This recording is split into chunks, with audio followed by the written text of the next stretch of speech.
Hadirnya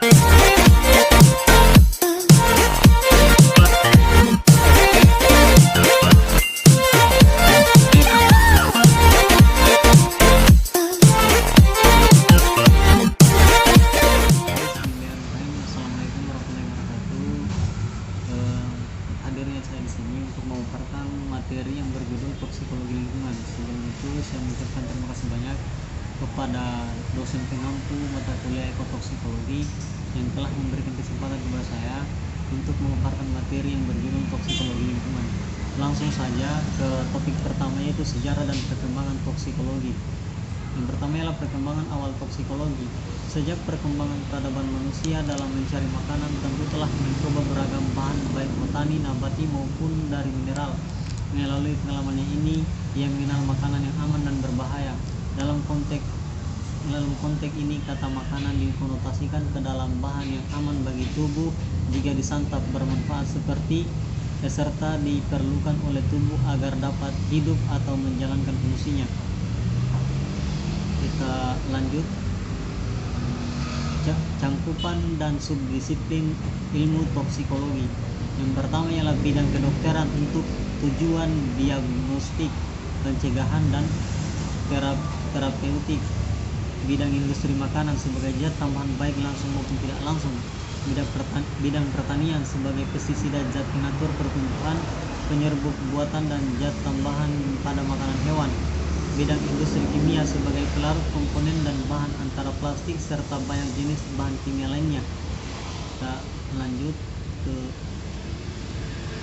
perkembangan terbaru toksikologi. Dalam perkembangan peradaban modern, masyarakat menuntut perbaikan kondisi kesehatan dan kehidupan masyarakat, diantaranya makanan bergizi, mutu kesehatan yang tinggi, pakaian dan transportasi. Untuk memenuhi tujuan ini, berbagai jenis bahan kimia harus diproduksi dan digunakan. Banyak diantaranya dalam jumlah yang besar, diperkirakan beribu-ribu bahan kimia telah diproduksi secara komersial, baik di negara-negara industri maupun di negara-negara berkembang. Kita lanjut, prospek masa depan. Kemajuan di bidang bioteknologi pertanian telah terbukti memberikan berbagai kemajuan jika dibandingkan pertanian konvensional. Melalui rekayasa genetik pada tanaman, pertanian telah terbukti diperoleh bibit unggul yang dibandingkan dengan pertanian konvensional sangat sedikit membutuhkan tanah, merupakan andalan dalam meningkatkan pasokan makanan kita. Kita lanjut kepada materi kedua, yaitu konsep dasar racun. Pengertian toksikologi racun. Toksikologi adalah ilmu pengetahuan mengenai kerja senyawa kimia yang merugikan organisme hidup. Toksikologi merupakan cabang dari farmakologi yang didefinisikan sebagai ilmu pengetahuan tentang interaksi antara senyawa kimia dengan organisme tubuh. Kita lanjut, klasifikasi toksik racun. Klasifikasi berdasarkan sumber alami atau buatan. Klasifikasi ini membedakan racun asli yang berasal dari flora dan fauna dan kontaminasi organisme dengan berbagai racun yang berasal dari bahan baku industri beracun. Kemudian sumber bentuk, titik, area dan bergerak. Kemudian sumber domestik, komersial dan industri. Klasifikasi berdasarkan wujud pencemar, ada padat, cair dan gas. Ukuran pencemar berdasarkan ukuran pencemar, densitas dan serta komposisi. Klasifikasi atas dasar fisik dan kimia, korosif, radioaktif, evaporatif dan eksplosif, reaktif. Klasifikasi atas dasar bentuk pencemaran, xenobiotik. Pencemaran terbentuk dari keluar dari sumber disebut pencemaran primer, pencemaran sekunder dan pencemaran tersier. Kesehatan. Klasifikasi atas efek kesehatan, ada fibrosis, granuloma, demam. Klasifikasi alergi, kanker, teratogenik, keracunan sistemik. Klasifikasi atas dasar kerusakan organ target, hepatotoksik, nefrotoksik, neurotoksik, hematoksik, pneumatoksik. Klasifikasi atas dasar hidup dan matinya racun. Klasifikasi ini dibuat berdasarkan pertimbangan bahaya yang ditemukan zat hidup dapat berkembang biak bila lingkungannya menjanjikan. Kita lanjut ke materi selanjutnya, yaitu sistem pertahanan pada manusia. Mekanisme pertahanan tubuh. Sistem pertahanan tubuh merupakan suatu sistem dalam tubuh yang bekerja mempertahankan tubuh kita dari serangan suatu bibit penyakit atau patogen yang masuk ke dalam tubuh. Berdasarkan cara mempertahankan diri dari penyakit, sistem pertahanan tubuh digolongkan menjadi dua, yaitu pertahanan tubuh spesifik dan non-spesifik. Dan kita lanjut. Sistem pertahanan tubuh non-spesifik itu adalah sistem pertahanan tubuh yang tidak membedakan mikroorganisme patogen yang satu dengan yang lainnya. Sedangkan sistem pertahanan tubuh non-spesifik adalah respon tubuh terhadap kerusakan jaringan disebabkan antara lain tergores atau benturan keras. Kemudian sistem pertahanan tubuh spesifik. Sistem pertahanan tubuh spesifik dikenal dengan sistem imun atau sistem kekebalan tubuh. Jika patogen berhasil melewati sistem pertahanan tubuh non-septik, maka selanjutnya harus bertahan dengan pertahanan tubuh spesifik. Kita lanjut. Struktur dari sistem kekebalan tubuh yaitu limfofis, limfosit, antibodi, respon terhadap kekebalan tubuh, kekebalan humoral. Dan kita lanjut. Jenis-jenis kekebalan tubuh. Kekebalan aktif adalah kekebalan yang dihasilkan oleh tubuh sendiri, di mana jika seorang mengalami sakit karena infeksi patogen dan tubuh merespon dengan membuat antibodi, setelah sembuh antibodi tersebut dapat bertahan lama sehingga orang tersebut menjadi kebal terhadap penyakit tersebut. Kekebalan pasif adalah kekebalan yang diperoleh setelah mendapat antibodi dari luar. Gangguan pada sistem kekebalan tubuh. Yang pertama adalah alergi, yang kedua adalah autoimunitas, kemudian yang ketiga adalah AIDS atau biasa disebut dengan acute immunodeficiency syndrome, adalah penyakit yang disebabkan oleh virus HIV.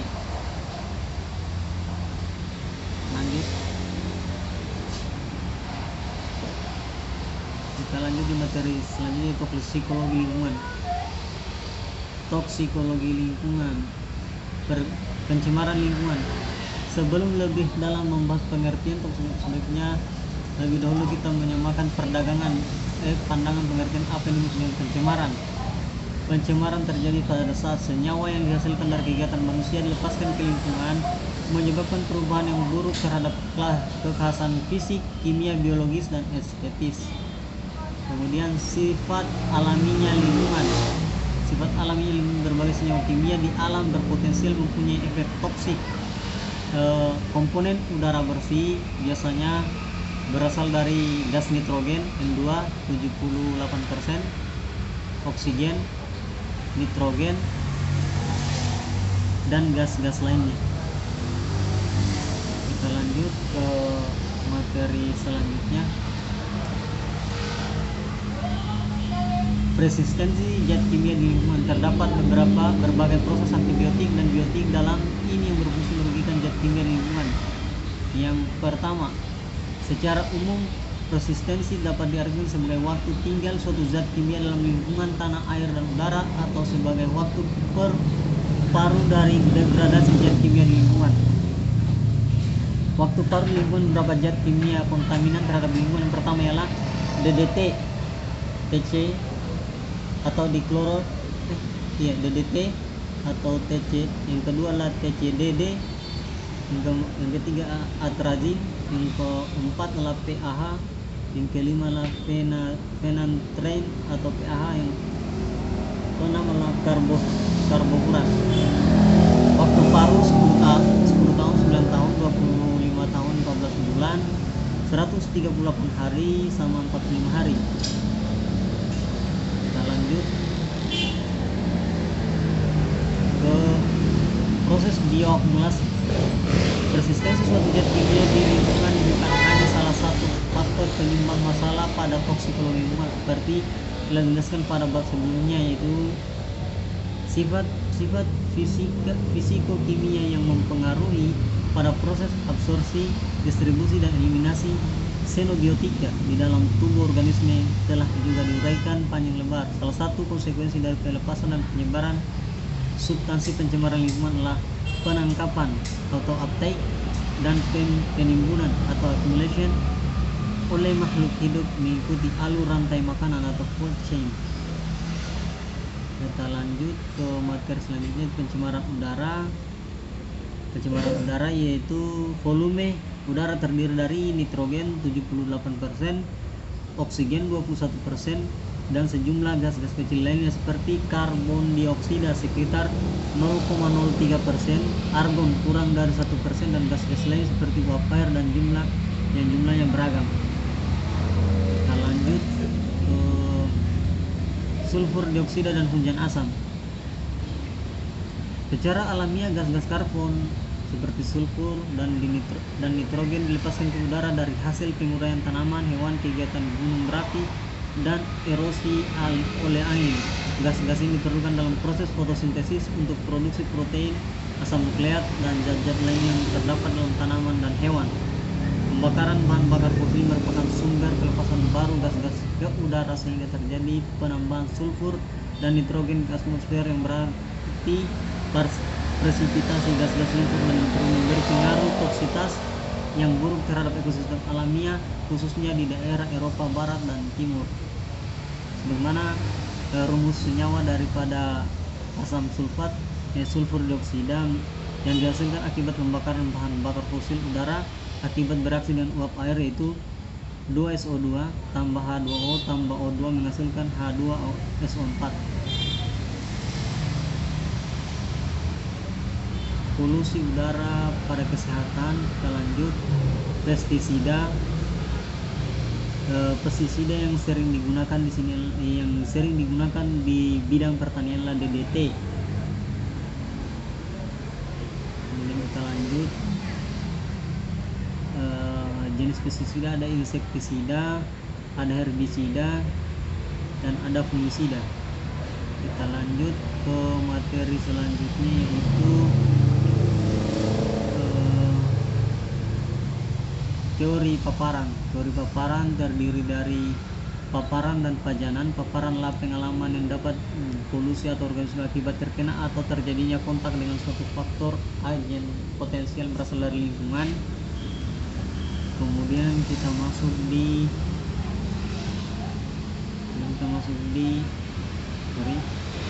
pajanan adalah terjadinya kontak antara manusia dan agen penyebab potensial. Lanjut, hubungan dosis respon, dosis kerja dan waktu kerja, dosis respon, dosis kerja, dan hubungan waktu kerja. Kita lanjut, karakteristik paparan, jalur masuk dan tempat paparan. Jalur utama di mana bahan toksit dapat masuk ke dalam tubuh manusia adalah melalui saluran pencernaan atau gestor, intestinal, menelan, ingesti, paru-paru, inhalasi, kulit, topikal, dan jalur paralel lainnya seperti selain saluran usus dan intestinal. Selain itu juga ada jalan masuk yang cukup efektif, yaitu melalui intramuskular, interdermal, dan subcutaneous.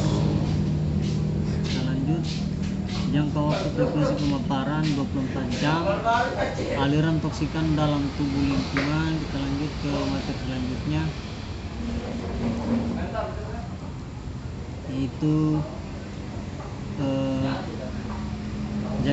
jalur perjalanan racun. Ada fase eksposisi, dan kemudian ada dari jalur perjalanan racun terhadap tubuh manusia ada fase eksposisi, ada fase toksikinetik, ada fase, dan kemudian yang terakhir adalah fase toksodinamik. Dan kita lanjut ke materi selanjutnya, yaitu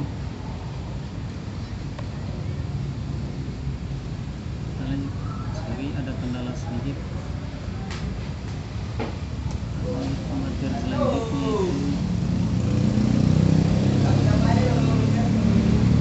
Badan Organisasi Standarisasi ACGIH, The American Conference on Environmental Industrial Hygiene. Kemudian OSHA, The Occupational Safety and Healthy Administration. kemudian EPA Environmental Protection Agency, kemudian SNI Standar Nasional Indonesia. Kita lanjut ke materi standar penyihatan udara MBL. Lanjut, ada keputusan Menteri Kesehatan RI nomor 1407 Menkes garing SK garing 11 garing 2002 tentang pedoman penanggulangan dampak pencemaran udara. Kemudian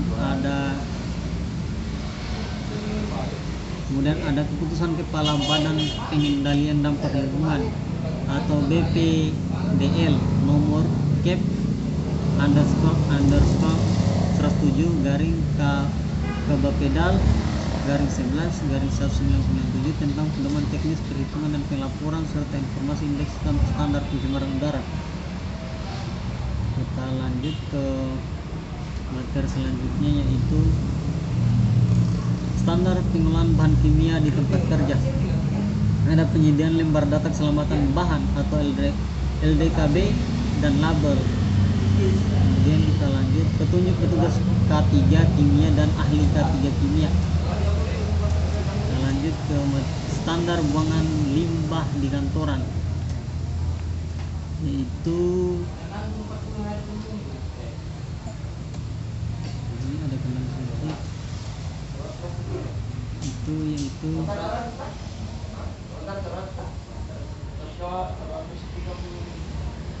standar buangan itu yang pertama ialah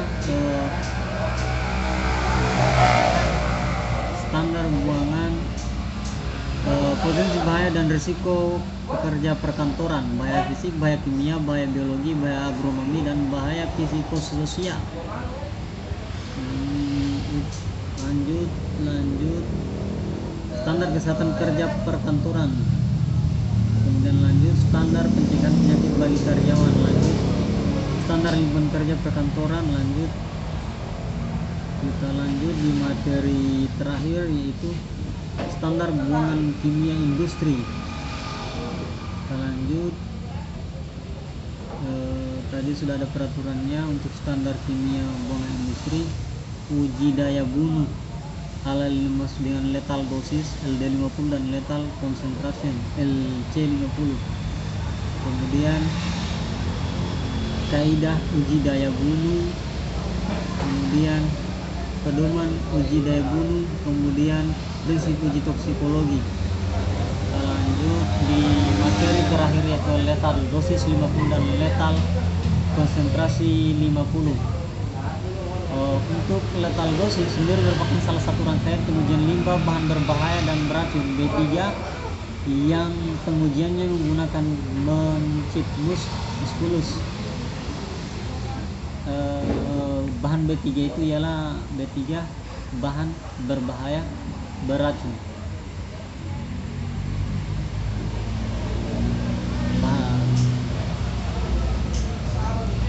Kemudian batasan-batasan untuk lethal dosis 50, yaitu extremely toxic LD50 kurang lebih atau sama dengan 1, highly toxic atau LD50 sama dengan 150, moderately toxic LD50 sampai dengan 500. Kemudian bahan kimia beracun, tingkat keracunan dan beracun.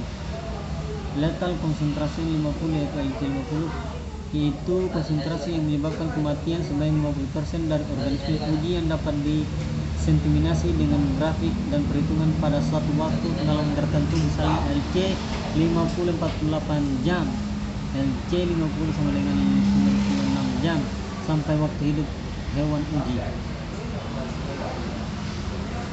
Demikian hasil pemaparan materi dari saya. Kurang dan lebihnya mohon dimaafkan.